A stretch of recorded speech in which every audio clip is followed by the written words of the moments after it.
बीड लोकसभा मतदारसंघात पंकजा मुंडेंना आव्हान देण्यासाठी शरद पवार मेटे कार्ड खेळण्याची शक्यता आहे। शिवसंग्राम पक्षाचे संस्थापक अध्यक्ष दिवंगत विनायक मेटे यांच्या पत्नी ज्योती मेटे यांनी शरद पवारांची पुण्यातल्या निवासस्थानी जाऊन भेट घेतली आणि या बीडमधून लोकसभा निवडणूक लढवण्यास इच्छुक आहेत। त्यामुळे या भेटीत बीड लोकसभेवरील रणनीतीवरही चर्चा करण्यात आल्याची माहिती सूत्रांनी दिली आहे। ज्योती मेटे शरद पवारांच्या राष्ट्रवादी काँग्रेसमध्ये उद्या प्रवेश करण्याचीही शक्यता आहे। शिवसंग्राम पक्ष हा महायुतीचा घटक पक्ष आहे, त्यामुळे ज्योती मेटे महायुतीला सोडचिठ्ठी देण्याच्या तयारीत असल्याचंही बोललं जात आहे।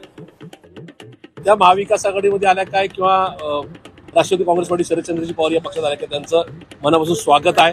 शेवटी माननीय स्वर्गीय विनायकरावजी मेटे साहेब सुद्धा 10 ते 12 वर्ष राष्ट्रवादी काँग्रेस पार्टीमध्ये आदरणीय पवार साहेबांच्या नेतृत्वाखाली कामकाज करत होते।